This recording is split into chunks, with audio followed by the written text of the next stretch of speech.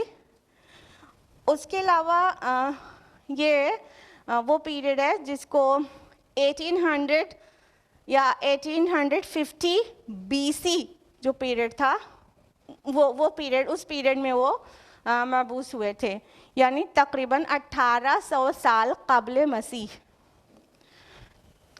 ایوب علیہ السلام ایک ایسے نبی تھے جن کو اللہ تعالیٰ نے بہت ساری ویلتھ دے رکھی تھی، وہ بہت مالدار تھے، اور ساتھ ہی ان کے اندر صبر اور ثابت قدمی بہت تھی. یوں تو سبھی انبیاء میں ہوتی ہے، لیکن اسرائیلی روایات میں آتا ہے کہ ایوب علیہ السلام کے متعلق شیطان نے اللہ تعالیٰ سے کہا کہ وہ تو آپ کا شکر گزار اس لیے ہے اور صبر والا اس لیے ہے کیونکہ آپ نے اس کو اتنا دے رکھا ہے، ابھی یہ سب چیز نہ ہو تب ابھی حقیقت کا پتہ چل جائے. تو اللہ تعالیٰ نے ایوب علیہ السلام کو جو کچھ عطا کیا تھا، یعنی بہت ساری ویلتھ دی تھی، اور فارم آف ویلتھ یہ پلاسٹک منی نہیں رہے گا نا، دھیان ہے نا. ابھی آپ کے پاس کتنے ڈیبٹ کریڈٹ کارڈز ہیں، اس سے پتہ چلتا ہے کتنی کارز ہیں، اس سے پتہ چلتا ہے انسان کا ویلتھ اور اسٹیٹس، یا بینک بیلنس سے پتہ چلتا ہے، رائٹ. تو اس ٹائم پر جو ویلتھ کا فارمز تھے وہ جانوروں کا غلہ، کھیتی، زمین، یہ سب سے نوکر چاکر، تو ان سبھی چیزوں سے اللہ تعالیٰ نے ایوب علیہ السلام کو نوازا تھا. پھر ان کے اوپر حالات ایسے ڈالے گئے کہ ان کے مال کا بھی نقصان ہو گیا، ان کی اولاد کہا جاتا ہے کہ مطلب زمین میں دب کر مر گئی.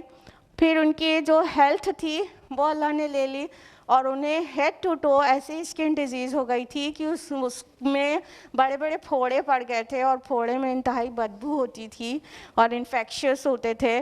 تو ان کے اراؤنڈ کے لوگ بھی ان سے دور ہو گئے. کہا جاتا ہے کہ بیوی بھی یا تو اس وجہ سے ہوئی ہوگی یا کسی بھی وجہ سے اللہ نے بیوی، اولاد، مال کے سارے فارمز سب کچھ ان سے لے لیا، اور انہوں نے صبر و ثبات سے کام لیا. یہ عرصہ دراز گزر گیا اس میں. اس کے بعد انہوں نے اپنے رب سے کیا کہا وہ غور کرنے لائق ہے. کیا کہا؟ انی مسنی الضر وانت ارحم الراحمین. انہوں نے کہا بے شک مجھے ایک تکلیف نے چھوا ہے، ہارم ٹچڈ می، اے میرے اللہ مجھے تکلیف نے چھوا ہے، بس آپ تمام رحم کرنے والوں سے بہتر رحم کرنے والے ہیں. کچھ لوگ کہتے ہیں کہ یہ شکوہ ہے، اس میں کون سا انداز شکوہ ہے؟ وہ کیا کہہ رہے ہیں؟ اللہ کے سامنے اس بات کو قبول کر رہے ہیں کہ بے شک مجھے تکلیف پہنچ رہی ہے، اور اللہ تعالیٰ کے آگے گڑ گڑا رہے ہیں کہ اللہ تعالیٰ آپ تو سبھی رحم کرنے والوں سے بڑے اور بہتر رحم کرنے والے ہیں. اس میں تو عاجزی، عبدیت کا انتہا درجے کا تصور موجود ہے. شکوہ تو تب ہوتا ہے کہ اللہ پاک آپ نے مجھے اتنے دن سے بیمار ڈالا ہوا ہے، کیا میں ہی ملی تھی کہ میں ہی بیمار رہوں، میرا سب کچھ لٹ گیا، برباد ہو گیا. یہ سارے الفاظ جو دہراتے ہیں وہ ہم جیسے لوگ دہراتے ہیں. لیکن ایوب علیہ السلام نے اتنی ثابت قدمی کے ساتھ ڈٹے رہے. صبر ایوب علیہ السلام مشہور ہے. صبر کا کیا معنی ہوتا ہے بتائیے؟ صبر کس کو کہتے ہیں؟ بتائیے، جلدی بتائیے.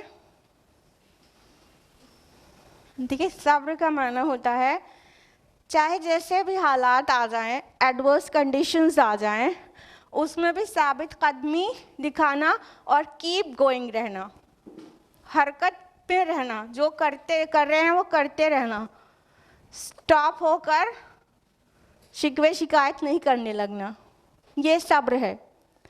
تو ایوب علیہ السلام نے اللہ کی عبادت میں کمی نہیں کی اور شکوے شکایت کچھ بھی نہیں کیا، کیا کہا کہ بس ہارم ٹچڈ می، اے میرے اللہ مجھے بیماری یا تکلیف یا ایذا نے چھوا ہے، آپ تو بہت رحم کرنے والے ہیں نا۔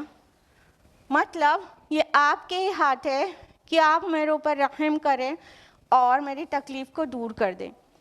اللہ تعالیٰ سے اپنی تکلیف کے دور کیے جانے کی دعا کرنا یہ تقوی کے منافی نہیں ہے، بالکل مانگا جا سکتا ہے اپنے رب سے۔ جو بات غلط ہے وہ یہ کہ انسان چیخے چلائے اور اللہ تعالیٰ کی بقیہ نعمتوں کا اعتراف بھی کرنا چھوڑ دے، اس کا بھی انکار کر دے کہ کچھ تو ملا ہی نہیں، سب کچھ تو لوٹ گیا۔ انسان کا ایک چیز اگر ڈسٹرائے ہو جاتا ہے، مان لیجیے کسی کی شاپ تھی اس میں آگ لگ گئی، تو انسان کہہ دیتا ہے کہ سب برباد ہو گیا، کچھ نہیں بچا جینے کے لیے، ایسے ہی کہہ دیتا ہے۔ اب ان کو کون یاد دلائے کہ ان کی آنکھیں تو ہیں، ان کی زبان تو ہے، ان کی دونوں ٹانگیں ابھی سلامت ہیں، ان کی صحت ابھی سلامت ہے، جو ذریعہ معاش گیا ہے کیا پتہ اللہ اس سے بہتر دے دے۔ تو یہ جو انکار ہے کہ ابھی جو چیز ہے اس کا بھی اعتراف چھوڑ دیتے ہیں، یہاں پہ پرابلم ہے۔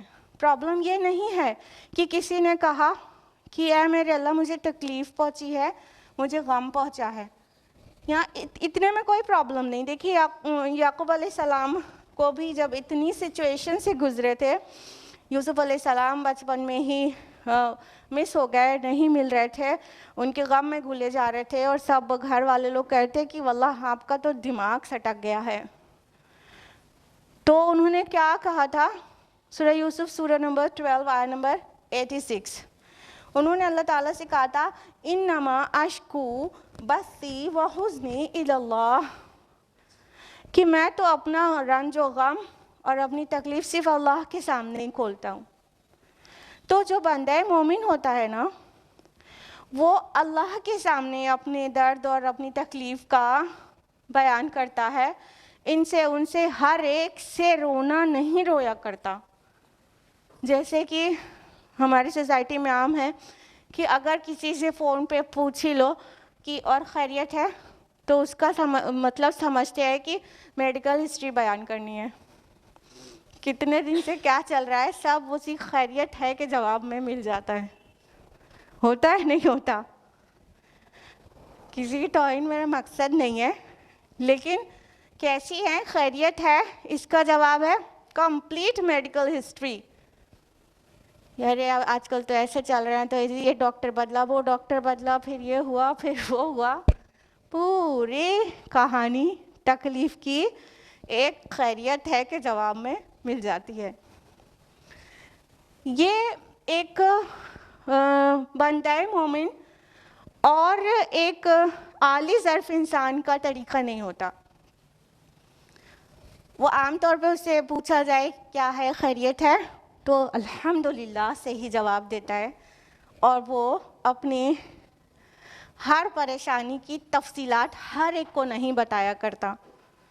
ہاں، اگر اپنے مخصوص لوگوں کے سامنے انسان کچھ اپنی میڈیکل ایشوز ڈسکس کرتا ہے، then there is nothing wrong in it، لیکن ہر ایک سے بس سب سے پہلا کام اپنی ساری تکالیف گنا دینا، ایسے بعض لوگ کرتے ہیں، تو یہ بہت کم ظرف انسان کی پہچان ہے۔ اور عالی ظرف انسان اپنے رب سے کہتے ہیں اور ہر ایک سے نہیں کہا کرتے ہیں۔ ہر وقت زبان پر حرف شکوہ اور حرف تکلیف نہیں رہتا، بلکہ الحمدللہ رہتا ہے۔ ہمارے پیارے نبی صلی اللہ علیہ وسلم کا کیا طریقہ تھا؟ مشکل کے وقت بھی کہتے تھے الحمدللہ علی کل حال، ہر حال میں اللہ کا شکر ہے۔ کبھی غور کریے گا اس پر کہ ہر حال میں کیوں کر اللہ کا شکر ہے؟ سوچتے جائیں گے، فل سٹاپ نہیں لگ پائے گا کہ ٹھیک ہے کچھ بیماری ہے،